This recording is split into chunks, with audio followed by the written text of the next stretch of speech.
মর্জি চলার জন্য নয়, আমার আপনার উপরে আল্লাহ পাকের হুকুম হাকাম আছে না নেই? আল্লাহ পাক যেমন দুনিয়ায় পাঠিয়েছেন, আমার আপনার উপরে আমার আল্লাহ পাকের হুকুম আছে।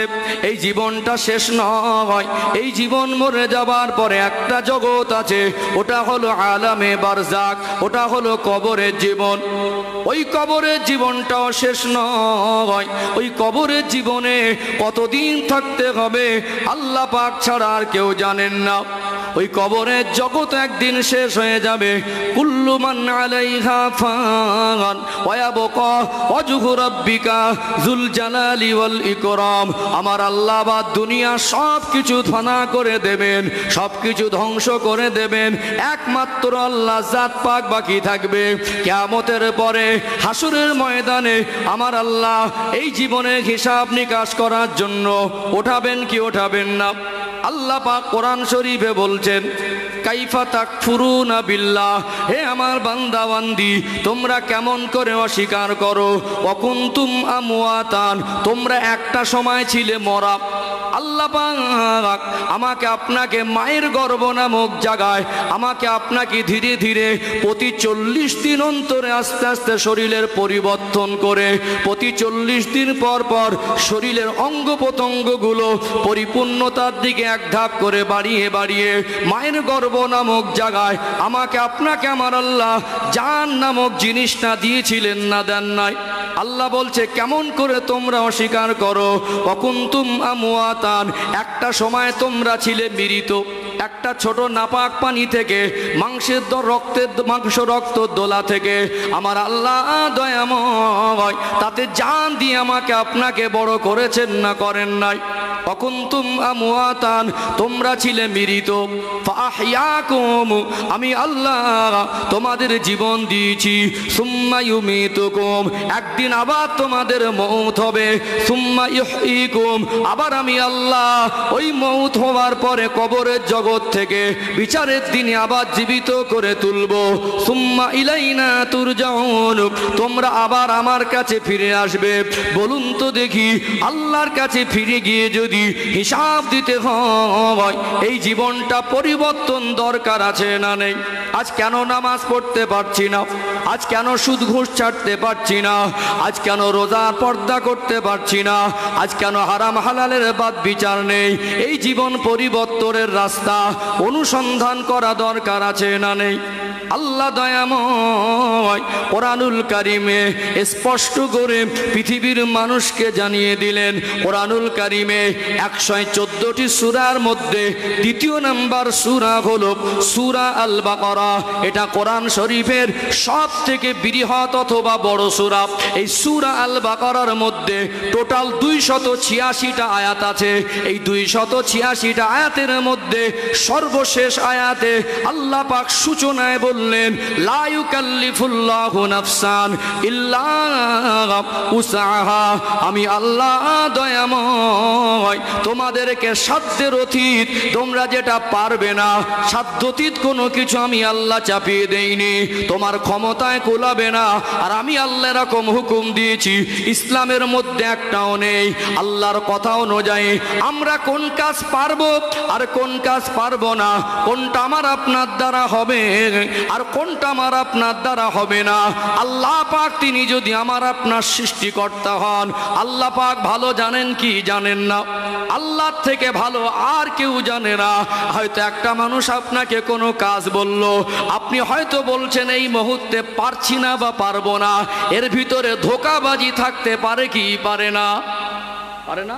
হয়তো আমার দ্বারা হবে, তারপর ইচ্ছা নেই বলে এটা আমি পারবো না, আমার দ্বারা হবে না। কিন্তু মানুষের কাছে লুকানো সম্ভব, আল্লাহর কাছে লুকানো সম্ভব?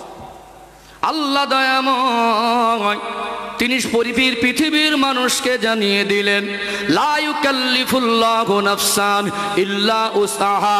বান্দা বান্দি, তোমরা যেটা পারবে আর যেটা পারবে না আমি আল্লাহর থেকে ভালো কেউ জানে না। আর যেটা পারবে না ওরকম হুকুম একটাও দেয় নাই। অতএব আল্লাহর কথা যদি এই হয়, নির্দ্বিধায় বিশ্বাস করা দরকার আছে না নেই? আছে না নেই? কোরআনুল কারীম এমন একটি মহামূল্যবান কিতাব, ওই কোরআনুল কারীমের মতো এত দামি কিতাব আল্লাহর আসমানের নিচে জমিনের উপর আর কিছু নেই। যালিকাল কিতাবু লা রাইবা ফি, ভুল তো দূরের কথা, সন্দেহর অবকাশ পর্যন্ত নেই। দুনিয়ার কোন মানুষ যদি আল্লাহর পবিত্র কালাম কোরআনুল কারীমের কোন সেন্টেন্স, কোন বাক্য, কোন শব্দ, কোন অর্থে অবিশ্বাস করে, সন্দেহ করে, তার ঈমান চলে যাবে। ও ভাইরা বাবাজিরা, আমরা 6 অথবা 7 জিনিসের উপরে বিশ্বাস করেছি, এই জন্য আমরা ঈমানদার। ঈমান শব্দের অর্থটাই হলো বিশ্বাস। ঈমানে মুফাসসাল খুলে দেখবেন, ঈমান এনেছি আল্লাহর উপরে, ও মালাইকাতিহি, ফারিস্তা সমূহের উপরে, ও কুতুবিহি। কিতাব হলো এক বচন, কুতুব হলো বহু বচন। কিতাব মানে একটা কিতাব বা বই, কুতুব অর্থ হলো আসমানি কিতাব সমূহের উপরে আমাদের ঈমান আছে না নেই? যে আসমানি কিতাব আল্লাহ পাক নবী রাসূলদের উপরে হযরত জিবরাইল আমিন আলাইহিস সালামকে মাধ্যম হিসাবে ব্যবহার করে নাজিল করেছেন। ওই আসমানি কিতাব সমূহের উপরে যদি বিশ্বাস না করেন, ঈমানদারদের অন্তর্ভুক্ত হওয়া যাবে না। তাহলে আল্লাহ যদি বলেন তোমরা যেটা পারবে হুকুম, আমরা কেন নামাজ পড়ি না? এই কেন কথার উত্তরটা খোঁজা দরকার আছে না নেই? কেন পর্দা করে না? কেন আজকে মানুষ হজ যাকাত কুরবানিতে গাফিল? কেন আল্লাহর হুকুমগুলো মানছে না? আল্লাহ বলছেন যেটা পারবো ওটা দিয়েছি, আর আমরা করছি না, তার অর্থটা কোথায়? একটু গভীর আলোচনায় যাওয়া দরকার আছে না নেই? আলোচনা বুঝতে পারছেন? আল্লাহর কথা কি? আমরা যা পারবো না আল্লাহ সেটা দেয়নি, আর আমরা করছি না। তাহলে কেন? এই কেন কথার উত্তরটা খুঁজতে গভীর থেকে গভীরতর জায়গায় গেলেও আমাদের কারণটা উদ্ঘাটন করতে হবে। কথা কি বুঝতে পারছেন?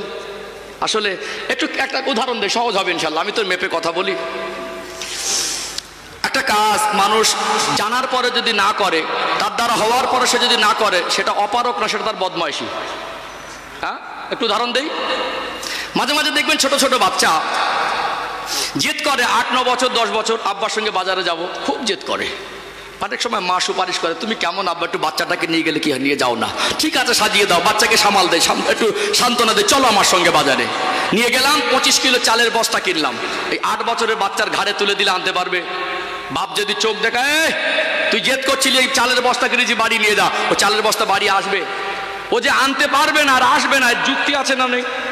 হিসেব, বিবেক, বুদ্ধি, যুক্তি সবাই বলবে যে এই 8 বছরের বাচ্চার শরীরটা দুর্বল, এর শরীরে যতটা শক্তি এসেছে এই 25 কিলো চাল বোঝা বহন করার মতো পর্যাপ্ত শক্তি নেই, এ যে পারবে না, যুক্তি আছে না নেই? আছে তো?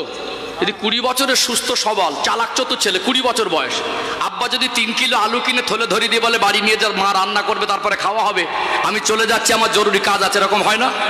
আব্বার কাছ থেকে 3 কিলো আলুর থলে হাতে নিয়ে বলবে যেটা আমি নিয়ে যেতে পারবো না। 20 বছরের সুস্থ সবল চালাক ছেলে, আব্বা কি বুঝবে? পারে না, না বদমাইশি? এতে শোনার বোঝার কোনো অসুবিধা হচ্ছে নাকি? তাহলে আমরা আসলে নামাজ আমাদের দ্বারা হবে না, পড়তে পারবো না, না আমরা পড়ি না, এটা কিন্তু প্রশ্ন। পর্দা আমাদের দ্বারা হবে না, করি না, না করতে পারি না, এটা আমাদের একটা প্রশ্ন। আজ আমাদের দ্বারা আল্লাহ যা হুকুম করেছেন প্রত্যেকটা ইসলামিক আদেশের মধ্যে, আল্লাহ এবং তার রাসূলের আদেশ নিষেধের মধ্যে মনুষ্য জাতির সার্বিক কল্যাণ আছে। প্রত্যেকটা নিষেধ বাণী, যত সমস্ত অকল্যাণকর খারাপ জিনিস আছেন, আমার আল্লাহ সবগুলোকে নিষিদ্ধ বাণী করেছেন না করেননি?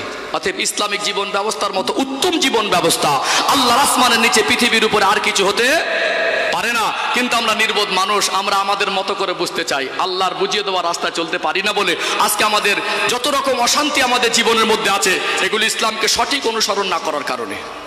ইসলামের একটা অর্থই হলো শান্তি।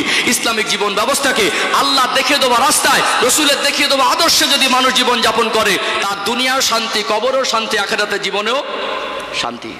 আচ্ছা বলুন, আজকে যে সমস্ত আমার বাবাজিরা, ভাইয়েরা, অনেকে যারা আছেন এখানে, সবাই কি নামাজ পড়ে?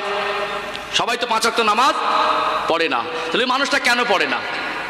আজকে আল্লাহর জন্য যখন প্রসঙ্গ আসে, আমরা বিভিন্ন টাল বাহানা দেই, আজ না হয় কাল হবে। এখন যদি একটা মানুষকে, যারা কাজ মানে মজদুরি করে, পরিশ্রম করে, আজকে রোজের দাম অ্যাভারেজ 500 টাকা যদি হয়, 6 থেকে 8 ঘন্টা কাজ করতে হয়, ঠান্ডায়, বর্ষায়, রোদে, গরমে, ফাঁকা মাঠে মাটি কোপানো কাজ, এবং 50 কিলো সিমেন্টের বস্তা মাথায় নিয়ে একতলা থেকে 2 তলায় ওঠা। যারা বিশেষ করে ছাদ ঢালার কাজ করে তারা আরো বেশি পরিশ্রম করে, 8 ঘন্টা কাজ করে 500 টাকা রোজ পায়। কত টাকা? 400-500 টাকা ধরে নিলাম, 500 টাকা। কিন্তু 5 ওয়াক্ত নামাজ পড়তে কি 8 ঘন্টা লাগে না? 1.5 ঘন্টাও সময় লাগবে না মনে হয়। যদি 20 মিনিট অ্যাভারেজ ধরেন প্রত্যেক ওয়াক্তে, 5 × 100, 1 ঘন্টা 40 মিনিট। ঠিক বলছি তো? এক মাগরিবের নামাজ পড়তে 20 মিনিট লাগে না, আমরা ফজরের নামাজেও টোটাল 20 মিনিট লাগাই না। কথা কি বুঝতে পারছেন? তাহলে অ্যাভারেজ মোটামুটি 1.5 ঘন্টা সময় দিলে আমাদের 5 ওয়াক্ত নামাজ পড়া সম্ভব। তাহলে 8 ঘন্টা কাজ করে 500 টাকার জন্য যে পরিমাণে সময় ব্যয় করি আর যে পরিমাণে কষ্ট করি, নামাজ পড়তে ওর থেকে কষ্ট বেশি না কম? কিন্তু আমরা টাকার জন্য যে কষ্ট করি, আল্লাহর জন্য সেই কষ্ট করি না। কথা ঠিক না বেঠিক? কথা কি বুঝতে পারছেন? আর একটু ক্লিয়ার করি, একটা আয়াত আপনাদের জানা আছে, একটু আয়াতের সঙ্গে পরিচিত আছেন, একটু এখানে যখন প্রসঙ্গ এসেছে একটু ক্লিয়ার করে দিই, আর একটু সহজে বুঝে আসবে ইনশাআল্লাহ। ও ভাইজানেরা, সোনার মানিক যুবকেরা, আব্বারা মায়েরা, কোরআনুল কারীম খুলবেন 28 নম্বর পারা 19 নম্বর পৃষ্ঠা। সূরার নাম হলো সূরা আত-তাহরীম, 6 নম্বর আয়াত। আল্লাহ পাক বলছেন, ইয়া আইয়ুহাল্লাযীনা আমানু উ আনফুসাকুম ওয়া আহলিকুম নারা, হে বিশ্বাসী বান্দা বান্দীরা, জাহান্নামের আগুন থেকে নিজে বাঁচো আর আহল পরিবার বর্গকে বাঁচাও। আমি যদি নামাজি হই, আমি যদি হাজি হই, আমি যদি আল্লাহর ওলিও হয়ে যাই, আমার যারা হাল, আমার যারা পরিবার, তাদের হক যদি আদায় না করি, আল্লাহর দরবারে হিসাব দিতে হবে কি হবে না? আজকে প্রত্যেকটা বাবা মার উপরে দায়িত্ব আছে। আল্লাহ যেমন দায়িত্ব দিয়েছেন, নিজে বাঁচো, আহালকে বাঁচাও। আমার রাসূলুল্লাহ সোনা জবানে বললেন, আলা কুল্লুকুম রাঈন ওয়া কুল্লুকুম মাসউলুন আর রাইয়াতি। তোমরা প্রত্যেকেই এক একজন দায়িত্ববান জিম্মাদার। তোমাদের দায়িত্ব কর্তব্য কতটুকু পালন করেছো, আল্লাহর দরবারে হিসাব দিতে হবে। আমি গার্জেন হিসাবে আমার পরিবারের উপরে দায়িত্ব আছে না নেই? আপনি দাদু আপনার পোতাকে চাইলে একজন ইমামের কাছে 10 মিনিট বসিয়ে দিতে পারতেন। এই কলাডাঙ্গা মাদ্রাসায় নবীর ওয়ারিসরা থাকে। আপনার সন্তানকে ডক্টর বানাবেন, মাস্টার বানাবেন, ইঞ্জিনিয়ার বানাবেন, চাকরিজীবী হবে, অসুবিধা নাই, এটা আমার কাছে গর্বের। ইসলাম এতে আপত্তি করিনি। ওই বাচ্চাটাকে কোরআনুল কারীমের শিক্ষা, উযু গোসলের শিক্ষা, নামাজের শিক্ষা দেওয়াটা পরিবারের উপর আল্লাহ দায়িত্ব দিয়েছে না দেয় নাই? আজ টোটাল যত মানুষ আছেন, এর ভিতরে কেউ যদি সূরা ফাতিহা না জানে, এর জন্য পুরো দোষ হলো ওর বাবার আর মায়ের। ও ভাইয়েরা, বাবাজিরা, আপনি 18 বছর, 20 বছর, 22 বছর সন্তানকে মানুষ করলেন, আজও তাকে তাশাহুদটা মুখস্থ করাতে পারলেন না, সূরা ফাতিহা মুখস্থ করাতে পারলেন না। কিছু নির্বোধ বাবা আছে, ওই ছেলের বিবাহের সময় মোবাইলে ছবি নিয়ে ঘরে, আমার ছেলের মতো ছেলে নেই। কি বলে? আমার ছেলের মতো, মানে মাল দরকার। উপর থেকে বড় আনা চাল থাকলেও আমাদের ভিতরে কিছু ছোট লোকের চিন্তাধারা এখনো ডিলিট করতে পারিনি। মান সম্মান ক্ষতি হবে। তখন বলেছিল আমার কোনো দাবি নেই, আমার কোনো দাবি নেই। বহু আমার মা বোনেরা, আমাদের ঘরের সন্তানেরা স্বামীর কাছে শারীরিক মানসিক টর্চারে আক্রান্ত হচ্ছে, শ্বশুর বাড়ির লোকজনের কাছে আক্রান্ত হচ্ছে। একটা সময় মনে করেছিল না চেয়ে সব মাল দিয়ে দেবে, এখন দেখছে চেয়ে না চেয়ে যখন দেয়নি, 6 মাস দেখে নেওয়ার পরে এইবারে টর্চার শুরু হয়, বিভিন্ন রকম কথাবার্তা শোনায়। একটা সময় প্রেশার ক্রিয়েট করে বাবার বাড়ির থেকে মাল আনতে বাধ্য করে। মানে উপরে সমাজে আমরা বড় লোকে আনা চাল ডেকে রেখেছি, কিন্তু ভিতরে সেই ছোট লোকের চিন্তাধারা আমরা তখন এখনো ডিলিট করতে পারি না। আফসোস, আমরা ছবি নিয়ে ঘুরি, ছেলের মতো ছেলে হয় না, ঘুরি না। কিন্তু ওই ছেলেটা যদি সূরা ফাতিহা না জানে, ওই ছেলেটা ওই 22 বছর বয়সে ওর জীবনে একটা ওয়াক্ত নামাজ শুদ্ধ করে পড়তে পারিনি। আচ্ছা, আমরা তাদের শেখাইনি না? এটা মানে ওর দ্বারা, আমাদের দ্বারা হবে না, না হয়নি, কোনটা একটু ক্লিয়ার করা দরকার আছে। আজকে আমরা দেখবেন প্রত্যেকটা দাদুকে যদি বলা হতো যে ফজরের ওয়াক্তে তোমার বাড়িটা যেটা ছেলের ছেলে পৌত্র আছে, এগুলোকে আনলে মাথা পিছু 2000 করে টাকা দেবো, দাদু 4-5টা পোতাকে নিয়ে ভোরের বেলা হাজির হতো না? একটু হ্যাঁ দেন না, হতো না? তখন একটাকে প্যাম্পাস পরে নিয়ে গিয়ে বলতো এটা আমার একটা পোতা। কি হতো কি হতো না? আজকে যদি কালকে সকালবেলা যদি পরীক্ষা করে দেখবেন, কাল সকালবেলা যদি বলা হয় যে 12টার মধ্যে মসজিদে 10 বছর নিচে বাচ্চাদের আনলে, আনার পরে প্রত্যেকটার ইউনিট মাথা পয়সা করে 5000 করে টাকা দেবো, কি বাচ্চাগুলো আসবে না? গ্রামের বাচ্চারা আমার টাকার লোভ দেখালে তাদেরকে এনে হাজির করব, কিন্তু জাহান্নাম থেকে বাঁচার জন্য তাদেরকে আমরা আলেমের দরবারে হাজির করতে পারি না, মসজিদমুখী করতে পারি না, আমরা নিজেরাও যাই না, তাদেরকে নিয়েও যাই না। তার মানে আমাদের দ্বারা হবে না নয়, আমরা পারবো না নয় পারবো। আমরা টাকার জন্য যা করি, আল্লাহর জন্য তার 10 ভাগের 1 ভাগ কষ্ট যদি করতাম, তার থেকে আরো কম পরিশ্রমের কাজ যদি করতাম, আমাদের জীবনটা ইসলাম মানসিক ক্ষতি, সমস্ত ক্ষতিকারক বস্তুকে ইসলামের মধ্যে আল্লাহ নিষিদ্ধ করেছেন না করেন নাই? করেছেন না? কিন্তু আমরা সেগুলোকে খেয়েই যাচ্ছি। একটুখানি ক্লিয়ার, এখন প্রায় বাড়িতে মোটরসাইকেল আছে না নেই? একটা মধ্যবিত্ত পরিবারের ছেলের মনে আশা ছিল যে একটা মোটরসাইকেল কিনবো। 5 বছর খুব কষ্ট করে টাকা জমিয়ে মোটরসাইকেল মেরামত করা সম্ভব না সম্ভব? কোনো পার্টস যদি খারাপ হয়ে যায়, ওটাকে বাজার থেকে কিনে আনা যাবে কি যাবে না? যাবে তো। আমরা এটা বুঝলাম যে গাড়ি খারাপ হয়ে যাবে, কিন্তু আমাদের শরীরের খারাপ হয়ে যাবে এটা আমরা বুঝলাম না। আজ বলছেন গুটকা খাওয়া ছাড়তে পারছি না, আল্লাহ 2 পয়সা দিয়েছে, আগে বিড়ি খেতে এখন সিগারেট খাচ্ছে। এখন আবার একটু বাবু আনা চাল দেখাতে গিয়ে না 2 টান মেরে গোড়া আসতে এতটা বাকি ওটা ফেলে দেয়। পাশ থেকে একজন বলছে ভাই এতে এখনো 2-4 টান মারা যেত। বলে ছাড়ে তো তখন মনে টাকার গরম, কিসের গরম? ও লোকটা বলছে আমি ছাড়তে পারছি না। আজকে আপনার ইয়াং জেনারেশন যুবক যারা আছে, যারা আজ বলছে গুটকা, তেরেঙ্গা, বিমল, শেখর খাওয়া, গাঁজা বা বিড়ি খাওয়া ছাড়তে পারছি না, ওকে বলুন না সকাল থেকে সন্ধ্যে পর্যন্ত কিছু না খেয়ে থাকলে তোকে 20,000 দেবো, রাজি হবে বলে মনে হয়? একটু হ্যাঁ দেন না, বুঝতে পারছেন? তাহলে আমরা টাকার জন্য যাতে রাজি হই, আল্লাহর কথা বললে সেটা আমরা গুরুত্ব দিই না। কথা ঠিক না বেঠিক? লা ইউকাল্লিফুল্লাহু নাফসান ইল্লা উসাহা। আল্লাহ বলছেন বান্দার সাধ্যের বাইরে আমি আল্লাহ চাপিয়ে দেইনি। আসলে আমরা নিমো খারাপ, আমরা নিমো খারাপ। আজকে একটা ভিডিও ক্লিপ দেখছিলাম, কলকাতা একটা বড় নামটা নাইবা করলাম, বড় একটা বেসরকারি নার্সিংহোমে 2 লক্ষ টাকা বাজেট করেছে, দুদিনে এক দিনে 2 লাখ করে 4 লাখ। বাড়ির লোক গিয়ে হসপিটালে ঢোকার পরে মেশিনগুলো, ভেন্টিলেশনে যে মেশিনগুলো থাকে ওগুলো মানে আইসিইউতে যেগুলো রেখেছে, ও মেশিনগুলো দেখলো বন্ধ, আর পেশেন্ট আচমকা ঢুকে যাওয়ার পরে ওটাকে ডক্টর চালু করছে। বাড়ির লোক ক্ষিপ্ত হয়ে গেছে, একটা মরা মানুষকে নিয়ে আপনি কেন পয়সা আয় করছেন? আমাদের তো বলে দিতে পারতেন মরে গেছে, আর এখনও বলছেন রুগী ভালো আছে, মোটামুটি নিঃশ্বাস নিচ্ছে। আজকে আমি একটা ভিডিও ক্লিপ দেখছিলাম। তাহলে আমরা মাঝে মাঝে অসুস্থ হলে, যারা একটু উচ্চশিক্ষিত মানুষ, হাই এডুকেটেড মানুষ, যাদের একটু আল্লাহ অর্থ দিয়েছে, যারা প্রথম সারির অর্থশালী মানুষ, এরা আবার লোকাল জায়গায় চিকিৎসা করে না।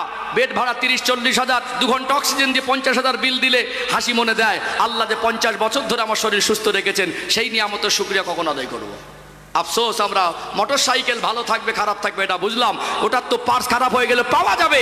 আমাদের শরীরের লিভার, আমাদের শরীরের কিডনি, শরীরের হার্ট, একটা সময় শরীরের কিছু জিনিস অঙ্গ প্রত্যঙ্গ বিকলাঙ্গ হয়ে গেলে এটা মার্কেটে পাওয়া যাবে। আমরা নির্বোধ মানুষ। আজ থেকে বলুন, মানুষ যখন কঠিন রোগে পড়েছে, ডক্টর বলছে ভোরের বেলা উঠে, হাই সুগার পেশেন্ট তো 20 মিনিট মর্নিং ওয়াক করতে হবে। কি বলছে? এইবারে ভোরের বেলা আজানের আগে ঠেলে উঠছে, শরীর অসুস্থ, ঘুম আসে না। আল্লাহ তো আজ থেকে 1400 বছর আগে পৃথিবীর মানুষকে ফজরের নামাজে আসার জন্য সেই বিধান দিয়েছে। আপনি ঘুমিয়ে থাকলে, আপনার ঘুম ভাঙতে ভুল হলে, আল্লাহর ডাক মসজিদে আসতে ভুল হয় না। কথা ঠিক না বেঠিক? আমরা আল্লাহর দেখে দেওয়া রাস্তায় চললেই তবেই আমাদের কল্যাণ। এর বাইরে গিয়ে আমাদের জীবনে দুনিয়াও কল্যাণ নেই, কবরেও কল্যাণ নেই, আখিরাতের জীবনে কল্যাণ নেই। আলোচনা কি বুঝতে পারছেন? বুঝতে পারছেন? তাহলে আমরা প্রাথমিকভাবে কনফার্ম হলাম, আল্লাহ যা আদেশ নিষেধ দিয়েছেন আমরা পারবো না, না আমরা করি না, আমাদের দ্বারা হবে না, না এটা আমরা করি না, কিন্তু করা দরকার আছে না নেই? আছে না? চলো আরেক ধাপ আগে বাড়ি, আরেকটু ক্লিয়ার হবে ইনশা আল্লাহ। একটু রেসপন্স দেন দিন, শুনতে পাচ্ছেন, বুঝতে পাচ্ছেন? একটু আওয়াজ দেন তো, নারে তাকবীর। আর আলহামদুলিল্লাহ, আরেকটু আওয়াজ দেন, নারে তাকবীর। মাশাআল্লাহ, আল্লাহ কবুল করেন, বলেন আল্লাহুম্মা আমিন। আরেকটু আগে বাড়ি ইনশাআল্লাহ, আরেকটু আগে বাড়ি। আলোচনা বুঝতে পাচ্ছেন তো? দেখুন, কোরআনের বাণীর থেকে ভালো জিনিস আমার কাছে আর নেই। এর থেকে ভালো কথা আমি আর আপনাকে দিতে পারবো না। এতে আপনার রাগ হলেও আমার কিছু করার নেই। আপনার মন জয় করার জন্য কোরআনের বাণী বাদ দিয়ে অন্য কিছু বলবো, এটা একজন আলেমের দায়িত্ব নয়, এটা একজন আলেমের পক্ষে সাজে না। কথা কি বুঝতে পারছেন? এই জন্য আমরা এই মজলিসগুলোকে নিয়ে মূল্যায়ন করি না, আমরা ভালো কথা শুনতে চাই না। আজকে আমরা সুরটাকে অজ মনে করি, কিন্তু আমাদের জীবনটা ঘাটতি থেকে যাচ্ছে। আমরা আমাদের মতো চাই, আমার মন মতো না হলে বসবো না, আমার মন মতো না হলে শুনবো না। আমি যে খারাপ, আমার জীবনে যে ঘাটতি, আমার জীবনে যে কমি, ওই কমিটা পূরণ করার জন্য আল্লাহর কথাটাই আমি শুনবো, রসুলের কথাটাই আমি শুনবো, আমার জীবন পরিবর্তন করব, এই চিন্তা আমাদের ভিতরে কমে গেছে। আমরা মনে করি আমার মতো হবে, আমার পছন্দ মতো হবে, তারপরে বসবো, তারপরে শুনবো। এরকম একটা চিন্তাধারা যাচ্ছে কি যাই না? এই জন্য আমাদের জীবনে পরিবর্তন কঠিন হয়ে যাচ্ছে। আর এক শ্রেণীর মানুষ বলে জলসা দিয়ে লাভ নেই, কিন্তু আমরা তো মানি, আমরা তো মানে তারপরে পরিবর্তন হয় না কেন? দিক থেকে যতটা সবল হোক, ইমানি দিক থেকে যদি দুর্বল হয়ে পড়ে, ওই মানুষটার দ্বারা আল্লাহর হুকুম আমালে জিন্দেগিতে বাস্তবায়ন করা সহজ হতে পারে না। আর একটা মানুষ যদি শারীরিক দিক থেকে দুর্বল হয়, তার ইমানি দিকটা সবল হয়, ইমানি শক্তি যদি ঠিক থাকে, ওই দুর্বল অসুস্থ মানুষটাও তার কঠিন পরিস্থিতির মধ্যে থেকে আল্লাহর আদেশগুলো মানে কি মানে না। একটা সুস্থ সবল মানুষ সকালবেলা বাড়ির থেকে বেরিয়ে গেল, বেলা 12টায় বাড়িতে ফিরল, জুমা রক্ত হয়ে গেল, স্ত্রী জিজ্ঞাসা করলো তুমি আজ শুক্রবার নামাজ কি পড়তে যাবে না? তখন ঘুরিয়ে বলল শরীর ভালো না। একটু পরে গোসল করে এসে বলছে খাবার দাও। দুপুরের খাবার, পছন্দের খাবার রান্না হয়েছে, সামনে দেওয়ার পরে প্লেটের খাবার শেষ করে দিয়ে বলে আর একবার দাও। কি বলে? একবার শেষ হয়ে গেলে আর একবার দাও। খাবার আগে বিসমিল্লাহ নেই, খাবার পরে আলহামদুলিল্লাহ নেই। সুস্থ সবল মানুষ ভাত একবার বাদ দিয়ে আর একবার খেয়ে নিয়ে ফের নিচ্ছে, কিন্তু জুমার দিন মসজিদে যায় না। একটা গরিব মানুষ, একটা অসহায় অসুস্থ মানুষ, ওই অসুস্থ শরীর নিয়ে কষ্ট করে জুমার দিনে আল্লাহর মহব্বতে মসজিদে যায় কি যায় না? অনেক সুস্থ মানুষ ইচ্ছাকৃত যায় না, অনেক অসুস্থ মানুষ নামাজ ছাড়ে না। এই দুজনের মধ্যে পার্থক্য হলো ইমানি পার্থক্য। ও ভাইয়েরা, বাবাজিরা, একটা মানুষের জীবনের সব থেকে দামি সম্পদ হলো ইমান। ইমানের থেকে পৃথিবীতে আল্লাহর আসমানের নিচে জমিনের উপরে অন্য কিছু দামি হতে পারে না। অতএব একটা মানুষের জীবনে সব থেকে যা কিছু অর্জন করে, সব থেকে দামি পাওয়ার হলো ইমানি পাওয়ার। একটা মানুষের জীবনের সঙ্গে আল্লাহর সম্পর্ক দরকার আছে না নেই? নবীর সম্পর্ক দরকার আছে। আমি পৃথিবীর সেরা যদি ধনী হই, পৃথিবীর সেরা শিক্ষিত হই, পৃথিবীর সেরা গবেষক হই, পৃথিবীর সেরা বৈজ্ঞানিক হই, আমার আল্লাহ আর আমার রসুলের সঙ্গে আমার জীবনের যদি সম্পর্ক না থাকে, বলুন তো ওই জীবন কি মরে যাবার পরে নাজাত পাওয়া যাবে? নাজাত পাওয়া যাবে না। একটা হলো স্রষ্টা আর একটা হলো সৃষ্টি। সৃষ্টি জগতের মধ্যে আল্লাহ দয়াময় শ্রেষ্ঠ করেছেন মানুষকে। এই মনুষ্য জাতির মধ্যে যারা শ্রেষ্ঠ, তারা হলেন নবী আলাইহিমুস সালাম গণেরা। এখানে বুঝতে হবে আল্লাহ সৃষ্টির মধ্যে শ্রেষ্ঠ হলেন মানুষ, আর মানুষদের মধ্যে শ্রেষ্ঠ হলেন নবীরা।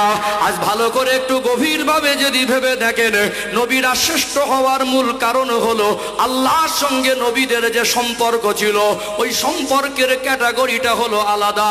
আমরা সাধারণ মানুষ, আমাদের জীবনের সঙ্গে ইমানদার মুসলমানের সঙ্গে আল্লাহ এবং রসুলের সম্পর্ক থাকলেও নবীদের সঙ্গে যে সম্পর্ক, ও সম্পর্কের ক্যাটাগরি আলাদা, আর আমাদের ক্যাটাগরি আলাদা।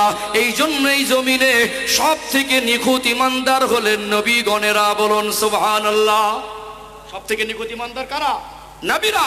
নবীদের সঙ্গে আল্লাহ যে সম্পর্ক ছিল, ওই সম্পর্ক আমাদের জীবনে অতটা পরিমাণ নেই। কেন? স্পেশাল সম্পর্ক, স্পেশাল একটা পাওয়ার। কারণ নবীদের সঙ্গে আল্লাহ কখনো ডাইরেক্ট কখনো ইনডাইরেক্ট কথা বলেছেন। আমার রসুলকে আল্লাহ পাক ডাইরেক্ট তিনি শুধু কথা বলেছেন এমন নয়, আল্লাহ মেহমান হিসাবে উপযুক্ত জান্নাতি বাহন বোরাক পাঠিয়ে সঙ্গে জিবরাইল আলাইহিস সালামকে প্রেরণ করে সসম্মানে আল্লাহ দরবারের মেহমান করে দেখাও দিয়েছেন, কথাও বলেছেন। বলুন সুবহানাল্লাহ। জিবরাইল আলাইহিস সালামকে আল্লাহ পাক মারফাত হিসেবে ব্যবহার করেছেন, এই জিবরাইল আলাইহিস সালামকে মাধ্যম হিসেবে ব্যবহার করেছেন। নবীদের কাছে তিনি আসতেন কি আসতেন না? তাহলে আল্লাহর সঙ্গে যে যে ক্যাটাগরির যোগাযোগ নবীদের থাকে, সাধারণ মানুষের সেটা থাকে না। নবীদের সঙ্গে আল্লাহর যোগাযোগের মাত্রার আর কোয়ালিটিটা একটু আলাদা। এই জন্য নবীরা হলেন সব থেকে নিখুঁত ইমানদার। সৃষ্টি জগতের মধ্যে মানুষ শ্রেষ্ঠ, আর মানুষদের মধ্যে নবীরা। নবীদের পরে ইমান হলো সাহাবাদের। কাদের? সাহাবাদের। সাহাবাদের জীবনের সঙ্গে আল্লাহ এবং রসুলের সম্পর্ক কমজোর ছিল না, মানে সবল ছিল না দুর্বল ছিল? সবল ছিল। এমনকি তারা তাদের জীবনের সর্বস্ব থেকে আল্লাহ রসুলকে বেশি প্রাধান্য দিয়েছিলেন। আমাদের আল্লাহর আদেশ নিষেধ মানতে পারছি না, এটা আমাদের জীবনের সব থেকে বড় ঘাটতি। আমরা আল্লাহ রসুলকে সন্তুষ্ট করতে পারিনি। আমরা গাড়ি বাড়ি রাস্তাঘাট জামা কাপড় সব কিছু আপডেট করেছি। বিশ্বাস করুন, বুকে হাত দিয়ে বলতে পারবেন আমার জীবনযাপনে আমার আল্লাহ সন্তুষ্ট আছে, আমার জীবনযাপনে আমার রসুলের সঙ্গে আমার ভালোবাসা তৈরি হয়েছে। এইটুকু বলার দুঃসাহসটুকু আমরা হারিয়ে ফেলেছি। কথা ঠিক না বেঠিক? তাহলে একটা মানুষ সৃষ্টি আর স্রষ্টা, স্রষ্টা যদি সৃষ্টি জগতের মধ্যে শ্রেষ্ঠ কোনো মানুষের উপরে খুশি হয়, এটা হলো তার জীবনের সব থেকে বড় সফলতা। আজকে মনুষ্য জাতির জীবনের মূল সফলতা হলো ইসলামিক জীবন ব্যবস্থাকে মেনে চলা। মনুষ্য জাতির জীবনের সব থেকে বড় সফলতা হলো জাহান্নাম থেকে মুক্তি পাওয়ার মতো উপযুক্ত আমল করা।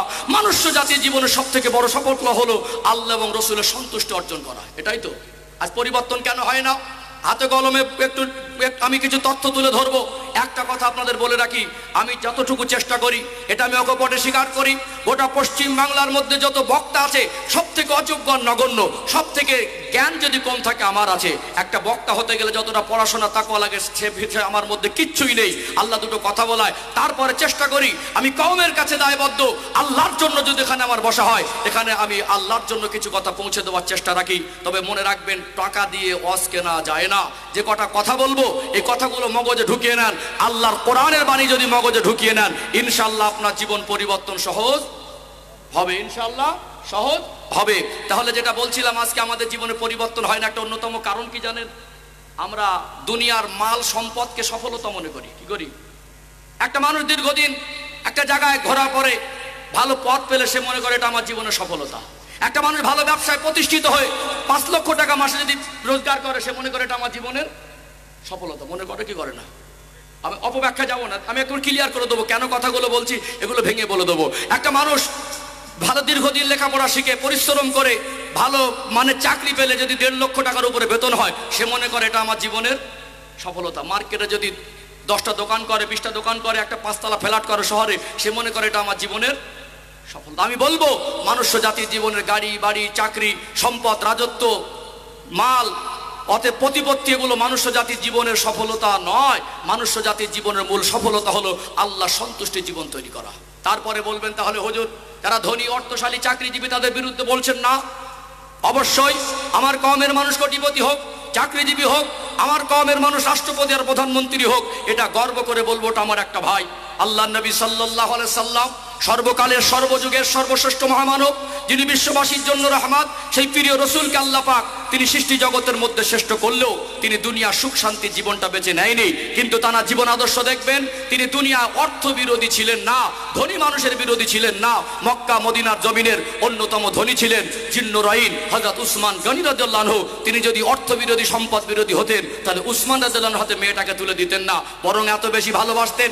একটা মেয়ের ওফাতের পরে আমার রাসূল হযরত উসমান রাদিয়াল্লাহু আনহুকে ডাকলেন, উসমান লাব্বাইকা রাসূলুল্লাহ, আমার একটা মেয়েকে বিবাহ দিলাম আপনার সঙ্গে, আল্লাহর ডাকে সাড়া দিয়ে চলে গেছেন, আমি আল্লাহ রসুল হয়ে আপনাকে অনেক ভালোবাসি। উসমান, আমার মনটা চাইছে আমার আর একটা মেয়ে আছে, ওটাকে তুমি বিবাহ করো। তাহলে অর্থ বিরোধী যদি হতেন, সম্পদ বিরোধী যদি হতেন, দুনিয়ার মানুষ যদি দুনিয়ার মাল সম্পদের বিরোধী হতেন, তাহলে রসুল আমার পৃথিবীর মক্কার জমিনের তদানীন্তন সময় মদিনার জমিনের সব থেকে ধনী মানুষটাকে জামাই করতে যেতেন না। অবশ্যই দরকার আছে। আমি অসুস্থ মানুষ, নিজের সংসার চালাতে পারি না, আমার বাড়ির পাশে একটা এতিম বাচ্চা, তার দায়িত্ব নেবার ক্ষমতা আমার আছে। তাহলে আমার বাড়ির পাশে একটা ব্যবসায়ী কোটিপতি চাকরিজীবী থাকলে ওই অসহায় মানুষটার পাশে দাঁড়াতে পারবে। এই কলারাঙ্গা মাদ্রাসা, আমি দিন আনা দিন খাই, আমি নিজে ঋণগ্রস্ত, দেনায় জর্জরিত, এখানে 10,000 টাকা দেওয়ার ক্ষমতা আমার নেই। এই গ্রামে যদি একজন ব্যবসায়ী থাকে, একজন দুনিয়া গ্রামে যদি একজন নাম করা ধনী থাকে, কোটিপতি থাকে, এই গ্রামে যদি একজন নাম করা নেতা থাকে, এই গ্রামে যদি একজন চাকরিজীবী থাকে, তাহলে তার অর্থ দিয়ে 4টে এতিম বাচ্চা মানুষ হবে কি হবে না? ইসলামে যখন অর্থের প্রয়োজন হয়েছে, সাহাবারা উদার মনে দিয়েছে। অতএব আপনার টাকা পয়সা সম্পদ দেখে হিংসা হয় না, আমি নিজেও জাকাত দেই। কিন্তু মনে রাখবেন, দুনিয়ার মাল সম্পদ প্রতিপত্তি অর্থটা এটা মানুষের জীবনের আসল সফলতা নয়। আমরা আল্লাহর সন্তুষ্টি যে সফলতা, রসুলুল্লাহর মহাব্বত যে সফলতা, এটাকে ভুলে মাল সম্পদকে প্রাধান্য দিয়ে আজকে আমাদের জীবনটা ইসলামের আলো থেকে অন্ধকারের পথে। কথা ঠিক না বেঠিক? চলুন এখানে একটু একটা দৃষ্টান্ত তুলে ধরি, একেবারে ধোঁয়াশাটা কেটে পরিষ্কার হয়ে যাবে ইনশাআল্লাহ। বলেন ইনশাআল্লাহ। ও ভাই জানেরা, সোনার মানিক যুবকেরা, আব্বারা মায়েরা, এটা বোঝাতে চাইছি, দুনিয়ার মাল সম্পদ এটা মানুষের জীবনের আসল সফলতা নয়। আল্লাহ পাক অতীতের কিছু কথা কোরআনুল কারীমের মাধ্যমে আমাদেরকে জানিয়েছেন না জানায় নাই। দুনিয়ার ইতিহাস মানুষের লেখা ইতিহাস, আর কোরআনুল কারীমকে এক করা যাবে না। কোরআনুল কারীমে যে কথাগুলো আছে এতে সন্দেহের অবকাশ নেই। কয়েক বছর আগের, কয়েক হাজার বছর অতীতের কথা আল্লাহ আমাদের শিক্ষার জন্য, আমাদের জন্য দিয়েছে, না দেয় নাই? ওই কোরআনুল কারীম আজকে কত দামি কিতাব যে আল্লাহ পাক কোরআন শরীফে নিজেই বলছেন, ইন্না নাহনু নাযালনা যিকরা ওয়া ইন্না লাহু লাহাফিজুন। আমি আল্লাহ এই কোরআনুল কারীমকে নাজিল করেছি, আর হেফাজতের দায়িত্ব আমি আল্লাহ নিজে গ্রহণ করেছি। বলুন সুবহানাল্লাহ। দুনিয়ার মানুষের লেখা ইতিহাস পরিবর্তন আর পরিবর্ধন করা যায়, আল্লাহর কোরআনুল কারীমের একটা সেন্টেন্স, একটা বাক্য, একটা শব্দ, একটা ওয়ার্ড আজও পরিবর্তন কেউ করতে পারেনি, কিয়ামত পর্যন্ত পারবে না। দুনিয়ার মানুষের লেখা ইতিহাস পরিবর্তন হয়। একটা জ্বলন্ত উদাহরণ দেই, বলুন তো এই ভারতবর্ষের ইতিহাস, ভারতবর্ষের এই স্বাধীনতার ইতিহাসে মুসলমানদের অবদান আছে না নেই? বেশি না কম? আমি এটা বলবো না যে শুধু মুসলমানরা স্বাধীন করেছে, কেন ইসলাম আমাদের সম্প্রীতির শিক্ষা দিয়েছে, ন্যায় নৈতিকতা উত্তম আদর্শের শিক্ষা দিয়েছে। ইসলাম আমাদের মিথ্যার আশ্রয় নেওয়ার শিক্ষা দেয়নি। এই দেশে যারা বসবাস করে, হিন্দু, খ্রিস্টান, জৈন, আদিবাসী, মুসলমান, সকলের অবদান আছে। তবে গর্ব করে বলতে পারি 60,000-এর বেশি মুসলমান এই ভারতবর্ষের স্বাধীনতার জন্য রক্ত দিয়েছে, না দেয় নাই? 90,000-এর বেশি যদি শহীদ হয়, তার মধ্যে 60,000-এর অধিক হলো মুসলমান। আজকে মুসলমানদের অবদানগুলো আজকে এই সমাজ থেকে, এই দুনিয়ার মানুষের লিখিত ইতিহাস থেকে বর্তমান ভারত সরকার এটাকে আজকে বিপন্ন করে দিয়ে, এটাকে পরিবর্তন করে দিয়ে আসল জিনিসগুলোকে, এগুলোকে মিটিয়ে দেওয়ার চক্রান্ত করছে কি করে না? করছে না? আল্লাহর কোরআনের কথা এখানে সন্দেহের অবকাশ থাকে না। আল্লাহ পাক পৃথিবীর মানুষের যাতে ঈমান মজবুত হয় একটা দৃষ্টান্ত তুলে দিলেন। আল্লাহ পাক একটা সময় হযরতে নবী মুসা আলাইহিস সালামকে পাঠিয়েছিলেন, আনুমানিক কয়েক হাজার বছর হবে। ওই সময় একজনের মিশরের নাম করা জালেম বাদশাহ, তদানীন্তন সময়ে মিশরের বাদশাদেরকে ফেরাউন নামে ডাকা হতো। ওই ফেরাউনের নাম আমার আল্লাহ কোরআন শরীফে দিয়েছে, না দেয় নাই?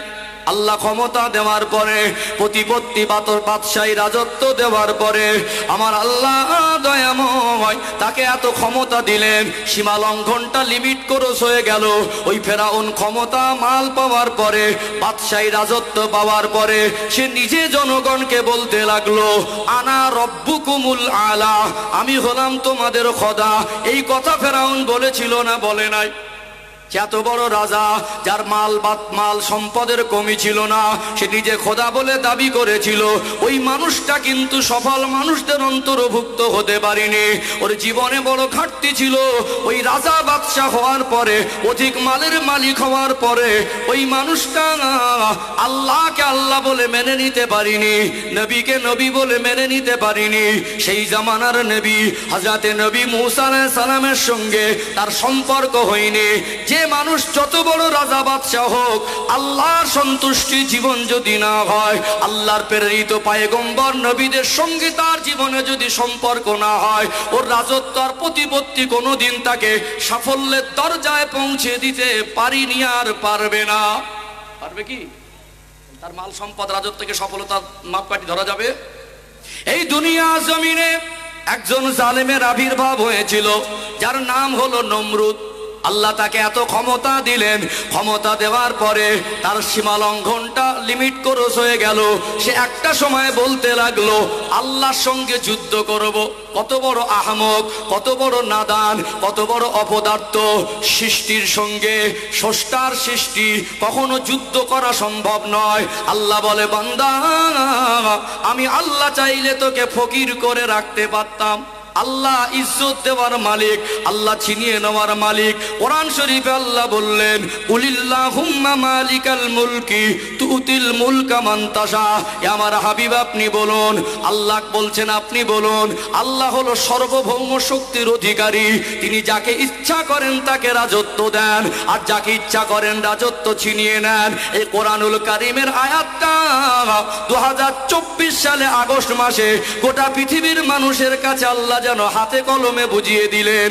আমাদের পার্শ্ববর্তী দেশ এই বাংলাদেশের প্রধানমন্ত্রী শেখ হাসিনার যে পতনের চিত্র, আল্লাহ যে রাজত্ব ছিনিয়ে নিতে সময় নেয় না, 10 মিনিটের কথা বলা যাবে না।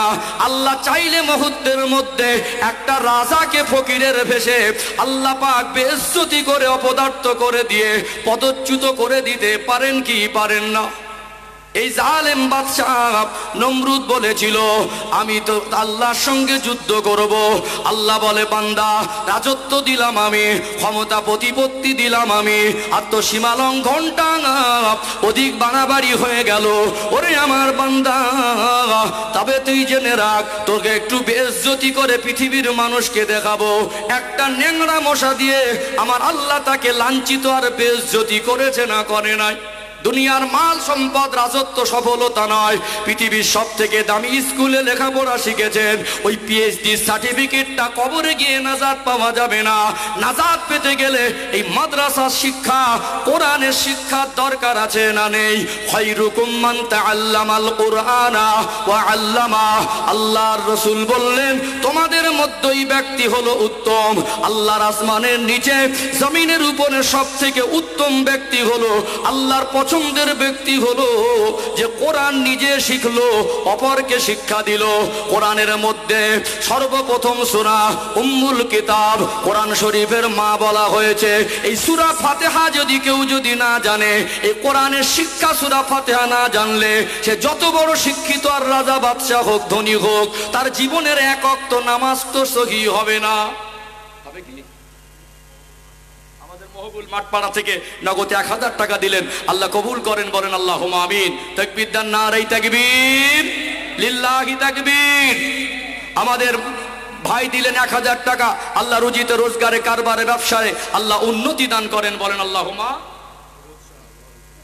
মাশাআল্লাহ মাশাআল্লাহ। আমাদের ফিরোজ শাহ বহরমপুরে বাড়ি, কলাডাঙ্গার মানুষের প্রতি তার মহব্বত, এই মাদ্রাসার প্রতি মহব্বত, একটু প্রাণ ভরে আওয়াজ দেন তো নারায়ে তাকবীর। সম্মানিত ফিরোজ শাহ বলুন জিন্দাবাদ। 5000 টাকা দেবেন, জোরে বলেন মারহাবা। আল্লাহ কবুল করেন, বলেন আল্লাহুম্মা আমিন। আল্লাহ দান কবুল করেন, রুজি রোজগারে বরকত দেন, রোগ বিমার থেকে হেফাজত করেন, সুগার, ডায়াবেটিস, ক্যান্সার, টিউমারের মতো কঠিন কঠিন রোগ দেবেন না। পরিবারকে নিয়ে হেসে খেলে শান্তি জীবন কাটাবার মতো তৌফিক দিন। ওনার আত্মীয় পরিবার যারা কবরে, আপনজনদের মধ্যে যারা কবর জগতে গেছেন, তাদের জীবনের জিন্দেগির গুনাহ মাফ করে দিয়ে তাদের কবরগুলোকে বেহেশতের বাগান করে দিন। আল্লাহ তাদের কবরগুলোকে প্রশস্ত করে দিন।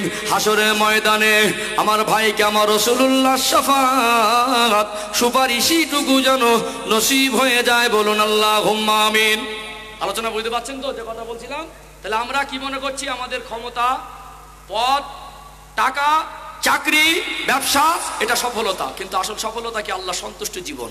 চলুন একটা দিক বললাম, আর একটা দিক একটু ডাইনামোমের হিসাব মিলিয়ে দিলে সহজে বুঝে আসে। হযরত বেলাল রাদিয়াল্লাহু নাম শুনেছেন না? দুনিয়ার কোনো নামী স্কুলে পড়ার সৌভাগ্য তার হয়েছিল? দুনিয়ার কোনো দামি বংশে জন্মগ্রহণ করেছিল? করেনি। দেখতে ভালো ছিল? না। আজকে বাজারে যান, পশু হাটে গরু, ছাগল, ভেড়া বিক্রি হয়। আজ থেকে 1400 বছর আগে মক্কার জমিনে জাহিলিয়াতের যুগে দাস দাসী বিক্রি হতো। যে মানুষটা দুনিয়ার কোনো নামী স্কুলে পড়ার সৌভাগ্য হয়নি, যে মানুষটা দুনিয়ার কোনো নামী বংশে জন্মগ্রহণ করার সৌভাগ্য হয়নি, যার নামে 1 শতক জমি ছিল না, যার কোনো ব্যাংক ব্যালেন্স ছিল না, আমার আপনার পকেটে 100 টাকা থাকলে মনে হয় 100 টাকা, তিনি ব্যক্তিগতভাবে 1 টাকারও মালিক নয়। আমার রাসূলুল্লাহ দিনের দাওয়াত দিলেন, তিনি আত্মসমর্পণ করলেন, আল্লাহকে আল্লাহ বলে মানলেন, রাসূলকে রাসূল বলে মানলেন। ওই কালো হাবশি মানুষটা আল্লাহ রাসূলের জন্য তার জান মাল সব উৎসর্গ করে দিতে লাগলেন। আমার জান দিতে পারি, তিনি পৃথিবীর মানুষকে মেসেজ দিলেন, আমি ঈমান আনার পরে আমার জীবনের সবথেকে মূল্যবান সম্পদ আমার আল্লাহ রাসূলের সম্পর্ককে মনে করলাম। আমার জীবনের সবথেকে দামি জিনিস আমার আল্লাহ সন্তুষ্টি আর রাসূলুল্লাহর মহব্বত মনে করেছি। মানুষ আমাকে আল্লাহ রাসূল ভোলা করতে চেয়েছে, আমার মনি পয়সা দিয়ে কিনে এনেছিল উমাইয়া ইসলামের দুশমন, আমাকে লোহার টুকরা গরম করে গালের মধ্যে ঢুকিয়ে দিয়েছে, বড় পাথর বুকে চাপিয়ে দিয়েছে, আমার জানটুকু বেরিয়ে যেতে বাকি ছিল। আমি বিশ্বের মানুষকে মেসেজ দিয়েছি, আমার চেহারা দেখতে খারাপ হতে পারে, আমি কিনে আনা গোলাম হতে পারি, আমার শরীরে জান আছে, এই জানের মূল্য আমার কাছে বেশি। নয়, জানের থেকে আমার আল্লাহ রসুলের সন্তুষ্টটা আমার কাছে বেশি। তিনি জান দিতেও রাজি হয়েছিলেন, আল্লাহ রসুলের সম্পর্ক বিচ্ছিন্ন করতে রাজি হয় নাই। আর সেই মানুষটা জমিন থেকে হাঁটতেন আর তার পায়ের আওয়াজ আল্লাহ জান্নাতে শোনা যেত। জোরে বলবেন না? যে মানুষটা গালে লোহার টুকরা গরম করে দেওয়ার কারণে সারা জীবনের মতো তোতলা হয়ে গেলেন, তিনি আজান দিতেন, শুদ্ধ করে আজান দিতে পারতেন না, তথাপিও তিনি আজান দিতেন মসজিদে নববী শরীফে, আওয়াজটা পৌঁছে যেত আল্লাহ পাকের আরশ আজিবে। বোঝাতে চাইছি, মনুষ্য জাতির জীবনে সব থেকে দামি সম্পদ, মনুষ্য জাতির জীবনে আসল সফলতা হলো আল্লাহ সন্তুষ্টির জীবন, আল্লাহর ভালোবাসা অর্জন, আল্লাহ সন্তুষ্টির জীবন আর রসুলের মহব্বত দরকার। কথা ঠিক না বেঠিক? এর বাইরে গিয়ে যতই বা যা কিছু মনে করি, দুনিয়ায় ক্ষণিকের জন্য সেরা ধনী, এক নম্বর ধনী হলো মরে গেলে না হয় কবরস্থানে, না হয় শ্মশানে, একটা টাকা সাথে নিয়ে যাওয়া যায় না। রাজা মরে গেলে রাজার জন্য কবরে 3.5 হাত জায়গা বরাদ্দ। পৃথিবীর একজন ফকির মরে গেলে তার জন্য 3.5 হাত জায়গা বরাদ্দ। পৃথিবীর সেরা ধনী মানুষটা, পৃথিবীর সেরা শিক্ষিত মানুষটা মরে গেলে তার যেমন কাফন হয়, পৃথিবীর সেরা অজ্ঞ মানুষটা মরে গেলে তার জন্য তেমনই কাফন হয়। দুনিয়ার মাল সম্পদ ক্ষণিকের জন্য আমানত। আল্লাহ চাইলে কাউকে গরিব করতে পারেন, আল্লাহ চাইলে কাউকে ধনী করতে পারেন। যাকে গরিব করে রেখেছেন, অভাব দিয়ে আল্লাহ তার পরীক্ষা নিচ্ছেন। যাকে আল্লাহ সম্পদ দিয়েছেন, সম্পদ দিয়ে আল্লাহ পরীক্ষা নিচ্ছেন। মনে করবেন না সম্পদটা আসল সফলতার মাপকাঠি। আমার জীবন জিন্দেগির উপর আল্লাহ সন্তুষ্ট না হলে কবর জগতে নাজাত পাবো না, আখেরাতের জীবন নাজাত পাবো না। আল্লাহ সন্তুষ্টি আর নবীর ভালোবাসা, ইসলামিক জীবন ব্যবস্থা আমলের মাধ্যম দিয়ে, এটাই হলো মনুষ্য জাতির জীবনের আসল সফলতা। বুঝতে পারছেন? কিন্তু আজকে আমাদের আফসোস কি জানেন? আমরা ইমানি দিক থেকে দুর্বল হয়ে পড়েছি। চলুন এই কথাটা এখানে একটু ক্লিয়ার করে, আমার সময় তো হয়ে আসবে, আমি সমাপ্তির দিকে যাবো। জাস্ট একটা কথা, জলপাড়া হাসিবুল 1000 টাকা একটু আওয়াজ দেন, নারে তাকবীর, লিল্লাহি তাকবীর। আমাদের সম্মানিত হাসিবুল ভাই বলুন জিন্দাবাদ। 1000 টাকা দিলেন, জোরে বলেন মারহাবা। আল্লাহ কবুল করেন, বলেন আল্লাহুম্মা আমিন।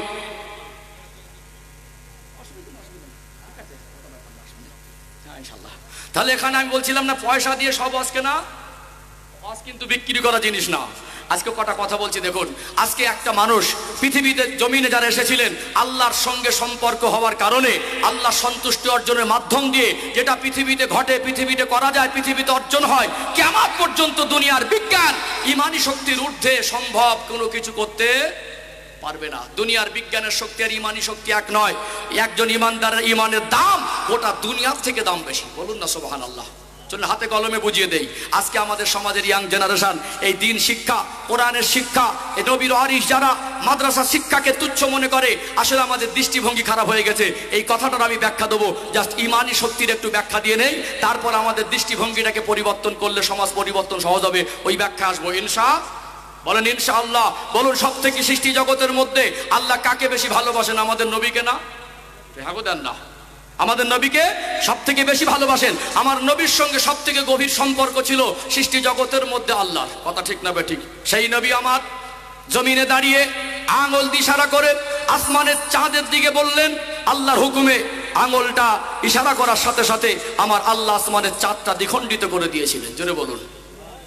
অতএব সম্মানিত ভাইরা, ইমানি শক্তির দ্বারা, আল্লাহ সন্তুষ্ট অর্জনের দ্বারা, আল্লাহর সঙ্গে সম্পর্কের মাধ্যম থেকে যেটা দুনিয়ার মানুষের দ্বারা ঘটানো যায়, সেটা দুনিয়ার বিজ্ঞান কিয়ামত পর্যন্ত সম্ভব করতে পারবে না। দুনিয়ার বিজ্ঞানের শক্তি আর বিজ্ঞান আবিষ্কার ইমানি শক্তির ঊর্ধ্বে নয়। আজকে দুনিয়ার বিজ্ঞান, আমাদের দেশের যদি বৈজ্ঞানিকরা চন্দ্রযান আবিষ্কার করে, রকেট আবিষ্কার করে চাঁদে যায়, সেটা আমি ভারতবাসী হিসেবে ক্ষণিকের জন্য আমার কাছে গর্বের হতে পারে। তবে মনে রাখবেন, দুনিয়ার বিজ্ঞানের আবিষ্কার, বিজ্ঞানের ক্ষমতা ইমানি শক্তির ঊর্ধ্বে নয়। সম্মানিত ভাইয়েরা, দুনিয়ায় যখন সূর্য অস্তমিত যায়, দুনিয়ার বিজ্ঞান কিয়ামত পর্যন্ত চেষ্টা করে অস্তমিত সূর্যকে উদয় করতে পারবে। সর্বকালের সর্বযুগের সর্বশ্রেষ্ঠ মহামানব, যিনি বিশ্ববাসীর জন্য রহমত, সেই প্রিয় নবী হাত তুলে দোয়া করেছেন আর পুনরায় অস্ত যাওয়া সূর্যটাকে আল্লাহ উদয় করে দিয়েছেন। বলুন না সুবহানাল্লাহ। দুনিয়ার বিজ্ঞানের আবিষ্কার, এটাকে বড় মনে করেন, আর আপনি ইসলাম ধর্ম অনুসারী হয়ে ইসলামের গুরুত্ব, মহত্ব, তাৎপর্য বুঝতে শিখলেন না। আল্লাহ সন্তুষ্টির জীবন কত দামি হয় সেটা বুঝলেন না। সম্মানিত ভাইয়েরা, আল্লাহর সম্পর্কের কারণে আজকে যা সম্ভব সেটা বিজ্ঞানের আবিষ্কারে সম্ভব নয়। অতএব ইমানি শক্তি হলো শ্রেষ্ঠ শক্তি, আল্লাহ সন্তুষ্টি আর নবীর ভালোবাসা হলো শ্রেষ্ঠ সম্পদ। এটা একটু হাতে কলমে বুঝিয়ে দেই। দুনিয়ার বিজ্ঞানকে বলবেন কিয়ামত পর্যন্ত 2000 বছর আগে মরে যাওয়া মানুষকে জীবিত করে তুলতে পারবে। আল্লাহ পাক আমাদের নবীর আগে হযরত নবী ঈসা আলাইহিস সালামকে পাঠিয়েছিলেন। আল্লাহ তাআলা তাকে মুজিজা দিয়েছিলেন। তিনি পুরনো কবরস্থানের পাশে দাঁড়িয়ে 1000 বছর আগের পুরনো কবর, 200-500 বছর আগে পুরনো কবর। ওই কবরের ধারে দাঁড়িয়ে বলতেন কুম বিইজনিল্লাহ, বলার সাথে সাথে ওই কবরবাসী জীবিত জিন্দা হয়ে দাঁড়িয়ে যেত। জোরে বলবেন না? তাহলে ইমানি শক্তির ঊর্ধ্বে কিছু আছে? আছে ইমানি শক্তির ঊর্ধ্বে? সম্মানিত ভাইরা, চলুন নবীদের ইমানের কথা বলেছি, একটু সাহাবাদের ইমানের কথা বলি, ধাপে ধাপে আগে বাড়ি।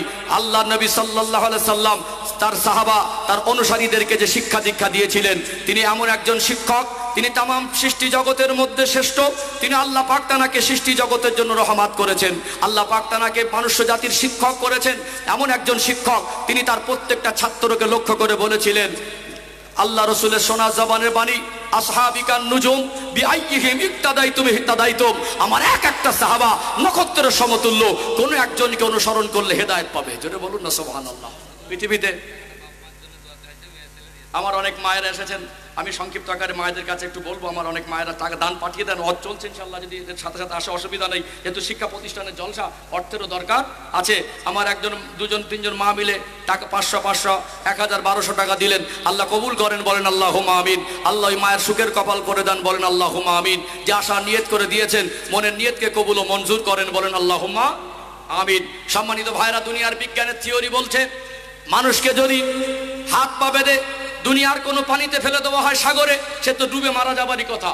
আল্লাহ নবী সাহাবী হযরত ইকরিমা রাদিয়াল্লাহু আনহুকে ঈমান আনার কারণে তার ঈমানি পরীক্ষা দিতে হয়েছে, তার হাত আর পা বেঁধে সাগরের পানিতে ডুবিয়ে দিয়ে মেরে দেওয়ার চেষ্টা হয়েছে।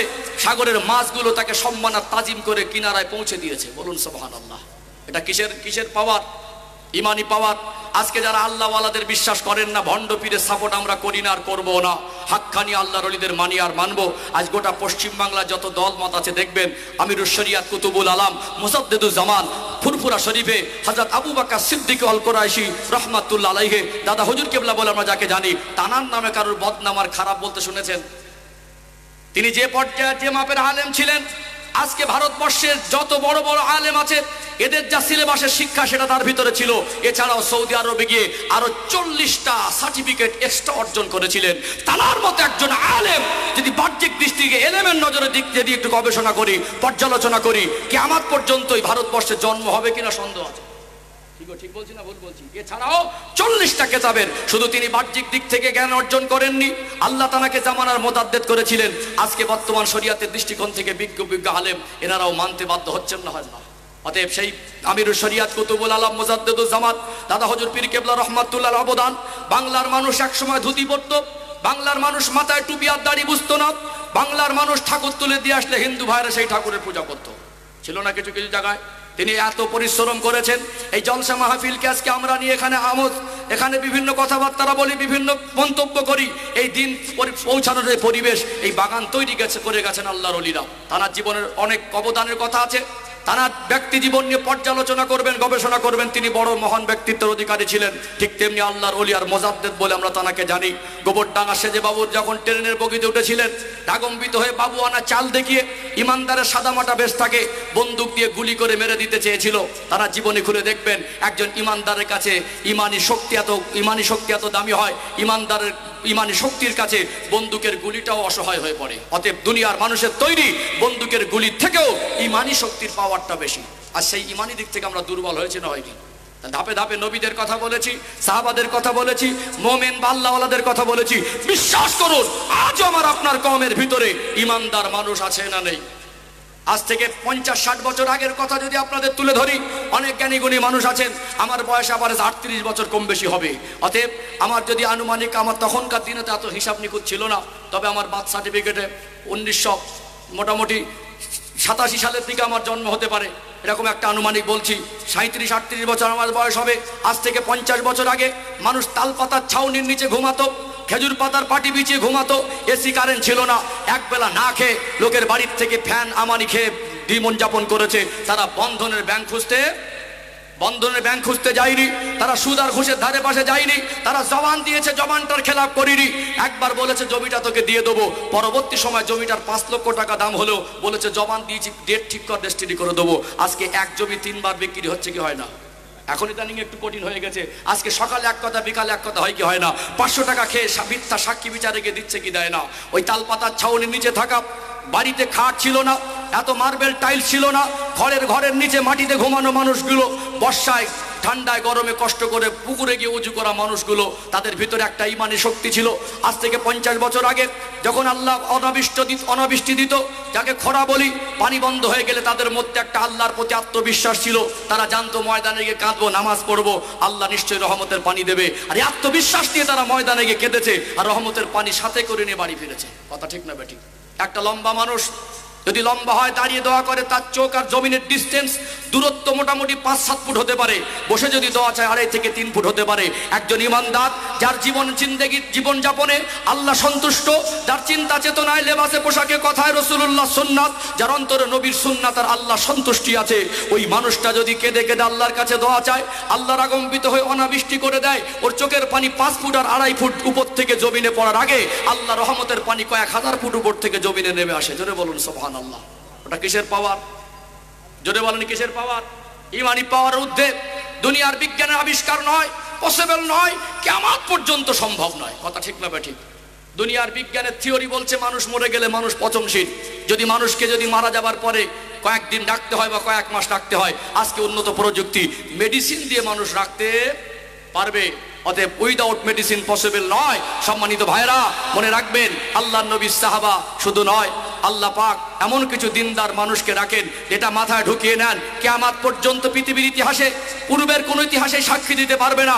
একমাত্র ঈমানওয়ালা, কলেমাওয়ালা, কোরআন মাননেওয়ালা, আল্লাহর প্রেরিত নবীদের সঙ্গে সম্পর্ক করনেওয়ালা, আল্লাহ সন্তুষ্টি জীবন যারা তৈরি করেছে। কখনো কখনো পুরনো কবর থেকে টাটকা লাশ দেখা গেছে না যায়নি? গেছে না যায়নি? যায়নি। কোন সাহাবীদের লাশ কয়েক হাজার, 1,500 বছর পরেও এখনো কোন সাহাবীর লাশ কোথাও ইতিহাস দেখা গেছে তরতাজা টাটকা পাওয়া গেছে? পৃথিবীকে চ্যালেঞ্জ করুন, জ্ঞানীগুণী মানুষ, একমাত্র ঈমানওয়ালা ছাড়া, মুসলমান ছাড়া দুনিয়ার কোন অন্য ধর্মাবলম্বী লাশ এইভাবে এইরকম ইতিহাস পৃথিবীতে আজও পাওয়া যায়নি, কিয়ামত পর্যন্ত পাওয়া যাবে না। অতএব এটা ঈমানি শক্তির বলে সম্ভব হয়।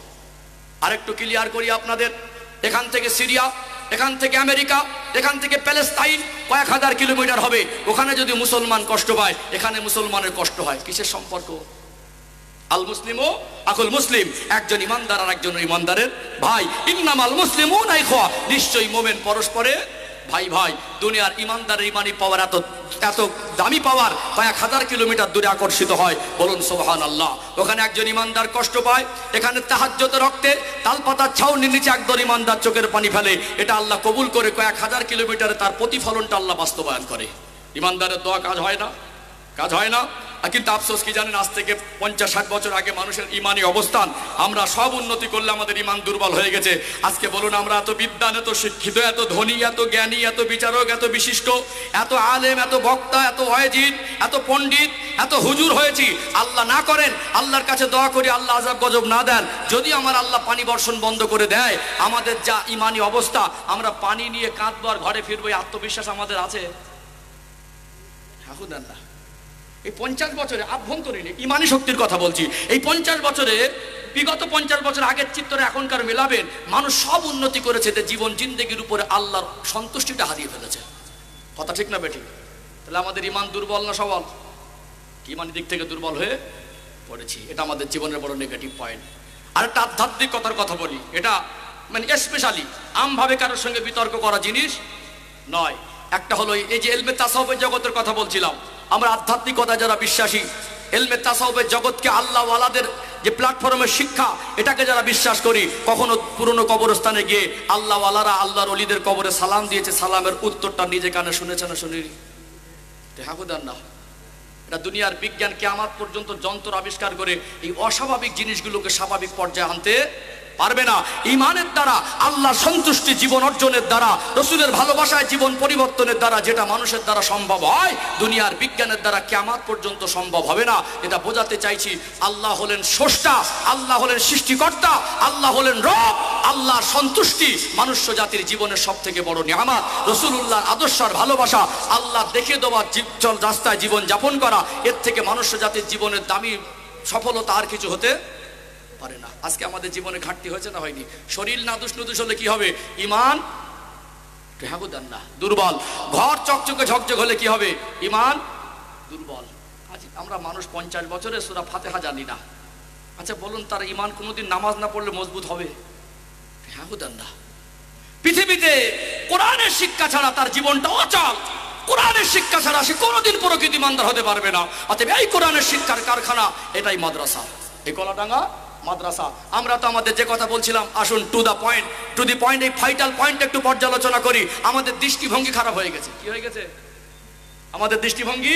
আজকে আমরা টাকায় পর্যালোচনা করি। একটা বাজারে মাল কিনতে যাব, যদি মালটা দাম বেশি বলে মনে করো ওটাই ভালো মাল, ওটাই ভালো মাল। সমাজে একজন চোর, একজন লম্পট, একজন দরজা পাটি, একজন ব্যভিচারী, একজন জেনাখোর, একজন দুনিয়া জমিনে জালেম, তার যদি পয়সা হয় আমরা তাকে সম্মান করি। কি করি? ও সমাজের কাছে অবশ্যই অর্থশালী মানুষ সম্মানের যোগ্য হলে তাকে অবশ্যই সম্মান করবেন। ইসলাম তো সম্মান করতে বলেছেন। আপনি পৃথিবীর সেরা ধনী হলেও, পৃথিবীর সেরা গরিব বয়সের বড় হলে তাকে সম্মান করো। পৃথিবীর সেরা শিক্ষিত হলে, পৃথিবীর সেরা অজ্ঞ বয়সের যদি বড় হয় তাকে সম্মান করো। মাল্লাম ইয়ারহাম সাগীরানা ওয়ালাম ইয়াক্কির কাবীরানা ফালাইসা মিন্না। যে বড়কে সম্মান করলো না, ছোটকে স্নেহ করলো না, ও আমার উম্মতের অন্তর্ভুক্ত নয়। সম্মান করতে দ্বিধাবোধ নেই, কিন্তু আফসোস আমরা টাকা থাকলে তাকে যে পরিমাণে টাকার বলে সম্মান করি, একজন অসহায় গরিব নিরীহ সে দিনদার হলেও তাকে আমরা সেই সম্মান করি না। সমাজে কিছু আমাদের সমাজে চুটে মোস্তান আছে, ইমান তো বোঝে না। নামাজ কবে পড়েছিল মনে নেই, স্ত্রীকে মেরে ঘরে শুইয়ে দিয়ে, মাথার চুল ছিঁড়ে, মুখ ফাটিয়ে দিয়ে, রক্তাক্ত করে দিয়ে চায়ের দোকানে সে বলে স্ত্রীকে মেরে শুইয়ে দিয়েছি। মনে করে আমি স্ত্রীকে মানে বউ পিটিয়ে বড় মোস্তান হয়ে গেছি। সমাজের মানুষকে বলে যে আমি আমার বউকে মেরে এসেছি, মানে আমি বড় মোস্তান। স্ত্রীকে ঘরের মহিলাদের মারাটা মোস্তানি নয়। ঠিক বলছি না ভুল বলছি? রাগ করছেন নাকি? কথা বলতে যায়নি। এই এক পর্যায়ের কিছু মানুষ আছে, আবার দেখবেন এক পর্যায়ের মোস্তান আছে, এরা অসহায় গরিবদের চোখ রাঙায়। একটা ভ্যান চালক তো কি হয়েছে, তার জামাটা যদি 50 টাকার মানের কাপড়ের হয়, পলেস্টার হয়, ওটা যদি সুন্নাত হয়, দাম আছে না নেই? আপনি একটা জামা পরেছেন কোটি টাকার, ওই জামা যদি সুন্নাত লেবাস না হয়, ওটা আল্লাহর পছন্দের নয়। আপনি বিরিয়ানি খেলে বাড়ির পাশে ডাল ভাত খায়, তার কোনো কষ্ট হয় না, এরকম ইমানদার আছে না নেই? কোটিপতি হওয়ার স্বপ্ন দেখে না, ঘুষ আর সুদের টাকার লোভ লালসা নেই, অসুস্থ মানুষ ভ্যান চালিয়ে রোজগার করে, হালাল রুজি খেয়ে গর্ববোধ করে, এরকম ইমানদার আছে না নেই? কিন্তু লোকটা ভ্যান চালায় বলে একটু টেরা করে রাখলে না, কিছু আমাদের সমাজের এই বুড়ো ভ্যান সরা বলে না। শ্বশুরের জন্যে বৌমা দেওয়া আছেন, দেখেন এরকম বৌমা কজনের কপালে হয়। এখন বৌমা সংসার থেকে আলাদা হতে চায়, শ্বশুরের জন্য দিলেন নগদে 1100 টাকা। আল্লাহ মায়ের কপালটাকে খুলে দেন, নসিবকে বড় করে দেন, সুখের কপাল দেন, পরিবারকে নিয়ে, স্বামীকে নিয়ে, ছেলে মেয়েদের নিয়ে সুখী শান্তির জীবন অতিবাহিত করার তৌফিক দান করেন, বলেন আল্লাহুম্মা আমিন। বৌমা মেয়ের মতো তানার শ্বশুরের কথা মনে করে দান করেছেন, আল্লাহ দানকে কবুল করে তানার শ্বশুরকে মাগফিরাত করে দেন, শ্বশুরের কবরটাকে বেহেশতের টুকরা বানিয়ে দেন, বলেন আল্লাহুম্মা আমিন। যে কথা বলছিলাম, তাহলে আমরা কিছু মানুষ দেখবেন ভ্যান চালক একটু ভুল করলে তাকে মেজাজ দেখায় না?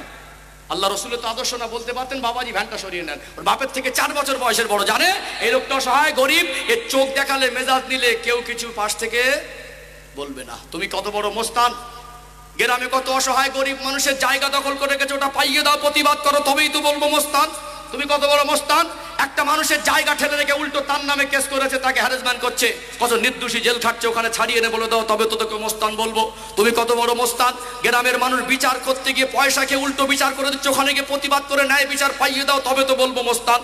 তোমার গ্রামে যাত্রা হয়, ফাংশন হয়, তোমার গ্রামের 4টে ছেলে গাঁজা খায় আর মদ খায়, ওদেরকে বুকে হাত দিয়ে গলা জড়িয়ে ধরে মসজিদে নিয়ে যাও, ওদেরকে পরিবর্তনের রাস্তা দেখাও, তবে তো বলবো তুমি মোস্তান। তুমি সমাজে গরিবের চোখ রাঙিয়ে আর স্ত্রীকে মোস্তানি দেখাও, মোস্তানির 1 পয়সা দাম আছে? সন্তান মারা গেছে, মার কাছে এটা অত্যন্ত বেদনাদায়ক। আল্লাহর কাছে দোয়া করি আল্লাহ সাবরে জামিল দান করেন। প্রত্যেকটা মা চায় তার সন্তান দীর্ঘজীবী হোক। আল্লাহর হুকুম হয়ে গেলে ফাইজা জা আজালহুম লা আস্তাখিরুনা সাআতাও ওয়া লা আস্তাকদিমুন, মানুষের ইন্তেকালের সময় হয়ে গেলে সামান্য যাত্রা টাইম আগে পিছে করা হয় না। আজ মার মনে বড় ব্যথা, সন্তানটা যদি বেঁচে থাকতো কতই খুশি হতেন। সেই মা কষ্ট করার পয়সা 1500 টাকা দিলেন সন্তানের মাগফিরাতের জন্য। আল্লাহ ওই মায়ের মনের নিয়তকে পূরণ করেন, ওই মায়ের সন্তানকে আল্লাহ পাক মাগফিরাত করে দেন। মোস্তফা 100 টাকা নগদে দিলেন, আল্লাহ কবুল করেন, বলেন আল্লাহুম্মা আমিন। আল্লাহ কবুল করে নেন, মনের আশা আকাঙ্ক্ষাকে পূরণ করে দেন, রুজি রোজগারে বরকত দেন। আল্লাহ পাক তার আত্মীয় পরিবার, বিশেষ করে ওই মায়ের সন্তান দুনিয়া ছেড়ে চলে গেছেন, ওই কবরটাকে বেহেশতের বাগান করে দিন, বলুন আল্লাহুম্মা আমিন। আরো জোরে বলুন আল্লাহুম্মা আমিন। আজকে আমাদের দৃষ্টিভঙ্গি পাল্টে গেছে না যায়নি? পয়সা দেখে সম্মান করি, গরিব ভালো মানুষ হোক, দিনদার হোক, নামাজি হোক, পরেশগার হোক, ওর পয়সা না থাকলে সমাজে ওর দাম নেই। কথা ঠিক বলছি না ভুল বলছি? আজকে আমরা আলেমদের, মাদ্রাসা শিক্ষাকে, ইমামদের মানে সম্মান করি না। কেন কেন করি না বলেন তো? 8,000 টাকা বেতন, 10,000 টাকা বেতন, আমরা পয়সায় মাপি। কি মাপি? পয়সা মানুষের সম্মান মাপি। আজকে আলেমদের এক শ্রেণীর মানুষ তারা হেও প্রতিপূর্ণ নজরে দেখে। দেখে কি দেখে না? আজকে দেখেছেন একজন হাই স্কুলের মাস্টার তার ছেলেকে আলেম করতে দেখেছেন? একজন সুপ্রিম কোর্টের বিচারপতি তার ছেলেকে আলেম বানাবে? একজন কোটিপতি যে মাসে 5 লাখ টাকা রোজগার করে তার ছেলেকে মাদ্রাসা দিচ্ছে বলে মনে হয়? যদি দেয় তো হাতে গোনা, ওটা হিসাবের মধ্যে পার্সেন্টেজ আসবে না। কথা ঠিক না ঠিক? সম্মানিত ভাইরা বলুন, কেন একজন MBBS ডক্টর, কেন একজন উকিল, কেন একজন ব্যারিস্টার, কেন একজন ব্যবসায়ী, কেন একজন চাকরিজীবী সে তার সন্তানকে আলেম বানায় না? এটা তো প্রশ্ন। কেন বানায় না? 8,000 টাকার বেতনে আমার সন্তানের চলবে না। যদি মাদ্রাসার শিক্ষকদের বেতন 1 লক্ষ টাকা হতো আর মসজিদের ইমামের বেতন 80,000 হতো, হাই স্কুলের মাস্টারের ছেলেটা আলেম হতো না? হ্যাঁ দেন, হতো না? একজন ব্যবসায়ী মানুষ তার ছেলেকে আলেম করতো না? একজন MBBS ডক্টর তার ছেলেকে আলেম বানাতো না? বানাতো। আমরা পয়সায় মাপি। এই সমাজে সব থেকে মানুষের ঈমান আমল টিকিয়ে রাখার জন্য নির্দ্বিধায় মুখ বন্ধ করে প্রতিনিয়ত অসহ্যকে সহ্য করে আলেমরা যে পরিমাণে সমাজের মানুষ ঈমান আমল বাঁচানোর জন্য যে পরিমাণ অবদান রাখছে, বিশ্বাস করুন, আমি আমার দৃষ্টিকোণ থেকে নয়, শরীয়তের দৃষ্টিকোণ থেকে আমি বুকে হাত দিয়ে বলতে পারি, এই সমাজের মানুষের ঈমান আর আমল বাঁচানোর জন্য সব থেকে বেশি অবদান হলো আলেম সম্প্রদায়ের। আমরা তাদের জীবন নিয়ে মূল্যায়ন করতে পারি না। একজন হাই স্কুলের মাস্টারের বেতন যদি 70,000 হয় আর 20,000 বেড়ে গেলে বলে না যে লোবো না। কিন্তু ওই আল্লাহ না করুক কিছু কিছু মসজিদের কমিটি আছে, ওখানে যদি ওই মাস্টারটা মসজিদের সেক্রেটারি, যদি বলা হয় 2,000 বাড়িয়ে দাও, বললে এবছর হবে না, পরের বছর হবে। তোমার 70,000-এ চলে না, 8,000-এ চলবে কি করে? কিন্তু আমরা কি করেছি? আজকে আলেমদের ইমামদের সম্মান করি না।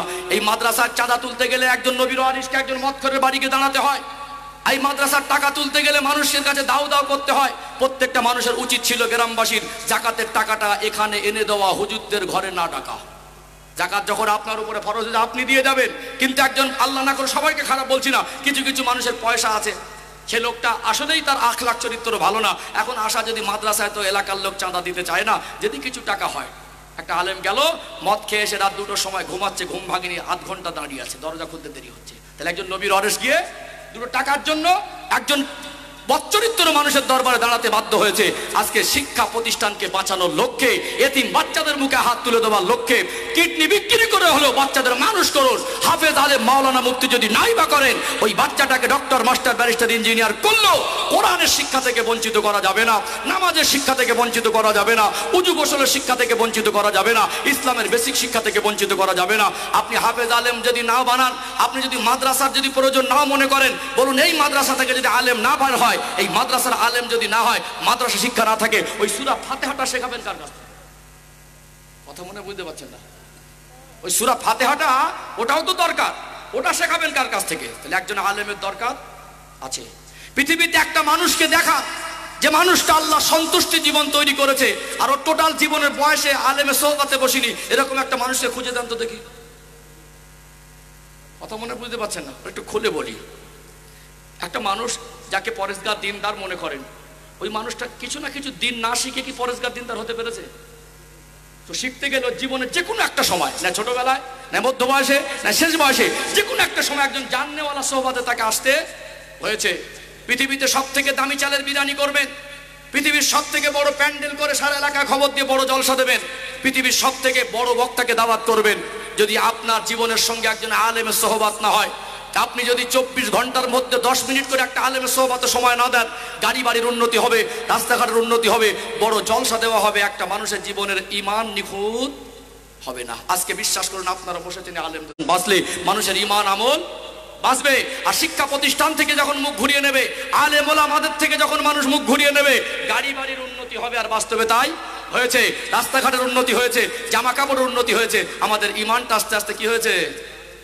দুর্বল হয়ে পড়েছে। আমি আজকে আপনাদেরকে খারাপ বলছি না, কলাডাঙ্গার মানুষকে প্রাণ ভরে দোয়া দেই, কলাডাঙ্গার মানুষকে ধন্যবাদ দেই। এর যাজা আল্লাহ দেনেওয়ালা আমি নয়, নিশ্চয়ই আমার আল্লাহ যাজা বদলা দেবে। আজকে আমি শুনে বড় খুশি হয়েছি, আশ্চর্যজনিত হয়েছি যে এই কলাডাঙ্গার যে মাদ্রাসা শিক্ষা প্রতিষ্ঠান, এটা আমার দাদা হুজুর পীর কেবলার একটা স্মৃতি। কথা ঠিক না বেটি? আজকে কলাডাঙ্গা হাফেজিয়া হযরত ইমাম হাসান হোসেন রাদিয়াল্লাহু আনহু, তারও স্মরণ করা হয়েছে। দারুল কোরআন সিদ্দিকিয়া মাদ্রাসা, দারুল কোরআন সিদ্দিকিয়া, তাই তো? হ্যাঁ। নাম রেখেছে। ওই প্রতিষ্ঠাতার পিছনে ফুরফুরা হুজুরদের একটা অবদান আছে। মতবিরোধ ছিল, আছে, থাকবে। ঝগড়া মারামারিতে যাবেন না। ফিতনার সময় নিজেকে সাবধানে চলতে হবে। সামান্য খুঁটিনাটি বিষয় নিয়ে আমরা একে অপরকে যে শত্রুতার চোখে দেখি, এর জন্য আমাদের ঐক্য নষ্ট হচ্ছে। কথা কি বুঝতে পারছেন? হ্যাঁ, বিশেষ কিছু চরমপন্থী আছে, অতিরিক্ত বাড়াবাড়ি, তাদের সঙ্গে মুখ লাগালাম না, বিতর্কে গেলাম না। আমার ইমান আমল আমি হেফাজতে রাখবো। কথা কি বুঝতে পারলেন?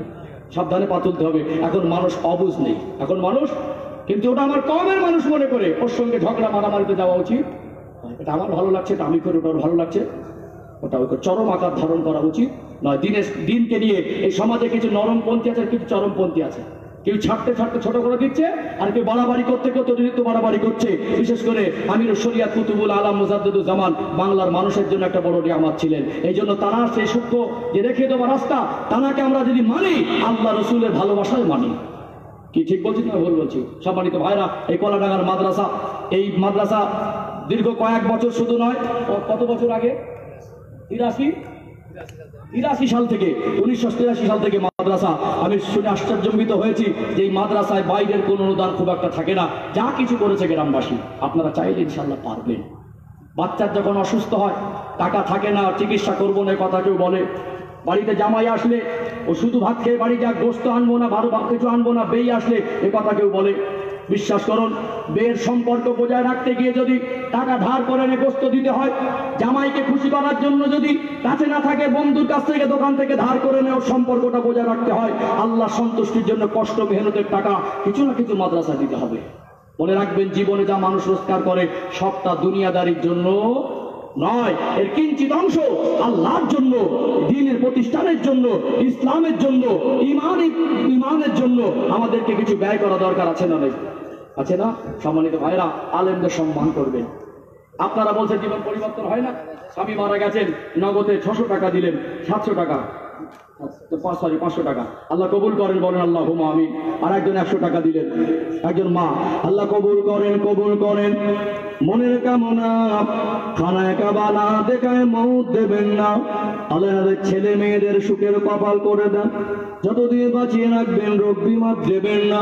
রুজিতে রোজগারে কারবারে, ব্যবসারে রোজগার, রুজিতে রোজগারে কারবারে, আল্লাহ চাষে ব্যবসায় বেশি বেশি উন্নতি দিন।